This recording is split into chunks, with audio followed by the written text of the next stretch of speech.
The Story of O.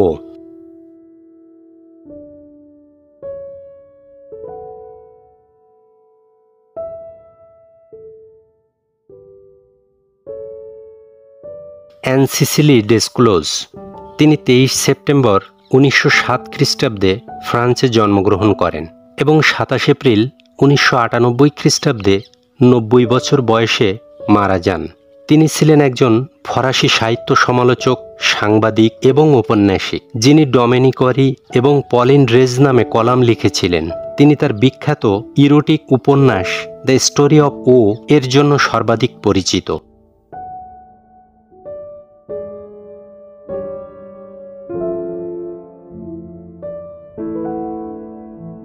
উপন্যাসটি 1954 সালে প্রথম প্রকাশিত হয়। এটি একটি BDSM সম্পর্ক ভিত্তিক উপন্যাস, যা যৌনতা, নিয়ন্ত্রণ এবং আত্মসমর্পণের জটিলতা নিয়ে রচিত। উপন্যাসটি তার খোলামেলা যৌন দৃশ্য এবং সাহসী বিষয়বস্তুর জন্য বেশ বিতর্কিত ছিল, তবে সাহিত্য জগতে এটি একটি গুরুত্বপূর্ণ স্থান দখল করেছে।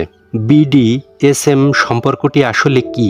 বন্ডেজ অর্থাৎ বাধা, ডিসিপ্লিন, শৃঙ্খলা, ডোমিনেশন, প্রভুত্ব, সাবমিশন, আত্মসমর্পণ, স্যাডিজম, অন্যকে পীড়ন করে যৌন সুখ লাভের মানসিক বিকারগ্রস্ত, এবং ম্যাসোকিজম, যৌন নির্যাতনে আনন্দ, এই কথাগুলোর সংক্ষিপ্ত রূপ হল BDSM। এই ধরনের সম্পর্কের মধ্যে বাধা, শৃঙ্খলা এবং শারীরিক শাস্তির মাধ্যমে অংশগ্রহণকারীরা তৃপ্তি খুঁজে পান, যেমন বাধা, দড়ি ইত্যাদি ব্যবহার করে একজনকে সীমাবদ্ধ করা হয়। এই সম্পর্কের মধ্যে একজন প্রভু অর্থাৎ ডমিনেন্ট এবং একজন আত্মসমর্পিত অর্থাৎ সাবমিসিভ থাকে। প্রভু শৃঙ্খলা ও নিয়ন্ত্রণ প্রতিষ্ঠা করে এবং আত্মসমর্পিত অর্থাৎ সাবমিসিভ তাকে অনুসরণ করে। এই সম্পর্কের মধ্যে একজন স্যাডিস্ট অর্থাৎ নিষ্ঠুর আনন্দে তৃপ্তি পাওয়া এবং একজন মেসোকিস্ট অর্থাৎ নির্যাতনে আনন্দ পাওয়া থাকে। স্যাডিস্ট শারীরিক ও মানসিক শাস্তি দিয়ে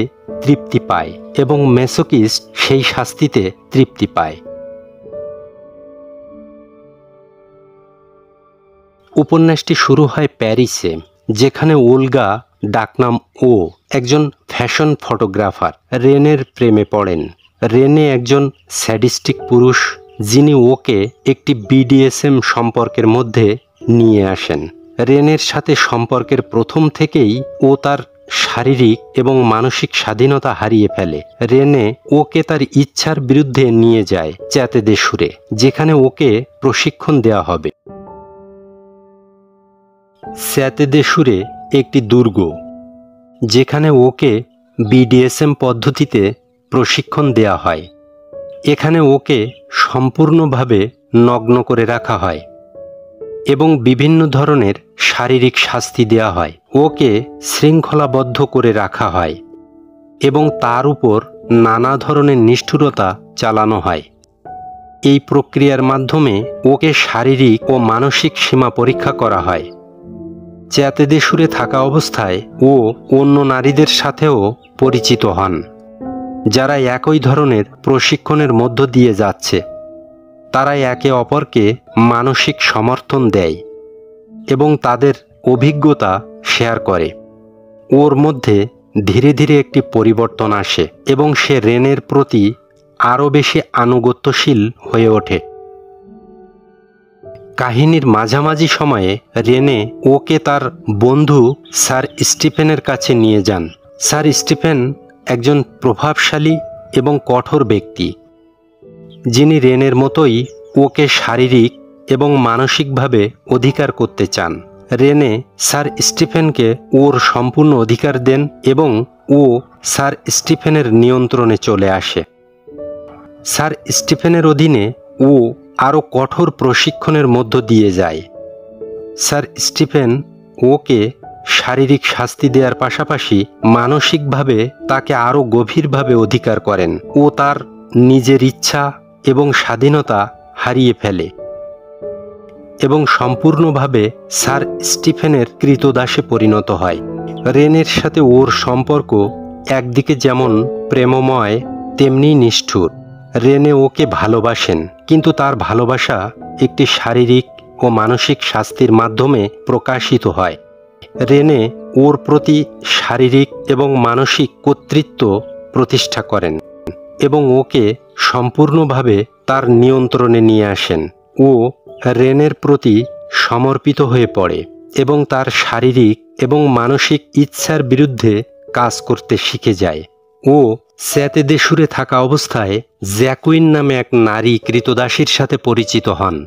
জ্যাকুইন ওকে শারীরিক ও মানসিকভাবে সমর্থন করে এবং তাদের মধ্যে একটি ঘনিষ্ঠ সম্পর্ক গড়ে ওঠে। জ্যাকুইনের মাধ্যমে ও নতুনভাবে শারীরিক এবং মানসিক সংযোগের অর্থ বুঝতে শিখে। তাদের সম্পর্কের মাধ্যমে ও শারীরিক এবং মানসিক তৃপ্তি খুঁজে পায়। উপন্যাসের শেষের দিকে স্যার স্টিফেন ওকে একটি শেষ পরীক্ষা নেন। এই পরীক্ষার মাধ্যমে ওকে সম্পূর্ণভাবে শারীরিক ও মানসিকভাবে আত্মসমর্পণ করতে বাধ্য করা হয়। ও নিজের ইচ্ছা এবং স্বাধীনতা হারিয়ে ফেলে এবং সম্পূর্ণভাবে স্যার স্টিফেনের কৃতদাসে পরিণত হয়। স্যার স্টিফেন ওকে একটি প্রস্তাব দেন যেখানে তিনি ওকে চিরস্থায়ীভাবে কৃতদাস হিসেবে রাখতে চান। ও তার সিদ্ধান্ত নেন এবং স্যার স্টিফেনের কাছে সমর্পিত হয়। দ্য স্টোরি অফ ও উপন্যাসটি মূলত BDSM সম্পর্কিত এবং এর মাধ্যমে শারীরিক ও মানসিক সংযোগের জটিলতা নিয়ে আলোচনা করে। উপন্যাসটি যৌনতা, নিয়ন্ত্রণ, আত্মসমর্পণ এবং স্বাধীনতার প্রশ্ন নিয়ে গভীরভাবে চিন্তা করে। ওর কাহিনী একটি নারী কৃতদাসীর জীবন এবং তার শারীরিক এবং মানসিক পরিবর্তন নিয়ে রচিত। উপন্যাসটি বিতর্কিত হওয়ার পাশাপাশি এটি সাহিত্যের একটি গুরুত্বপূর্ণ অংশ হিসেবে স্বীকৃতি পেয়েছে। এর খোলামেলা যৌন দৃশ্য এবং সাহসী বিষয়বস্তু পাঠকদের মধ্যে নানা প্রতিক্রিয়া সৃষ্টি করেছে। তবে এর মাধ্যমে লেখিকা পলিন রেজ শারীরিক ও মানসিক সংযোগের জটিলতা এবং মানব সম্পর্কের গভীরতা নিয়ে একটি নতুন দৃষ্টিভঙ্গি প্রদান করেছেন। দ্য স্টোরি অফ ও একটি গভীর ও চিন্তাশীল উপন্যাস যা যৌনতা, নিয়ন্ত্রণ এবং আত্মসমর্পণের জটিলতা নিয়ে আলোচনা করে। ওর কাহিনী একটি নারী কৃতদাসীর জীবনের শারীরিক ও মানসিক পরিবর্তন তুলে ধরে। উপন্যাসটি বিতর্কিত হলেও সাহিত্যের জগতে এটি একটি গুরুত্বপূর্ণ স্থান দখল করেছে এবং পাঠকদের মধ্যে নানা প্রতিক্রিয়া সৃষ্টি করেছে। দ্য স্টোরি অফ ও শুধুমাত্র একটি BDSM উপন্যাস নয়, বরং এটি মানুষের মানসিক এবং শারীরিক সংযোগের গভীরতা এবং জটিলতা নিয়ে একটি মহাকাব্যিক রচনা।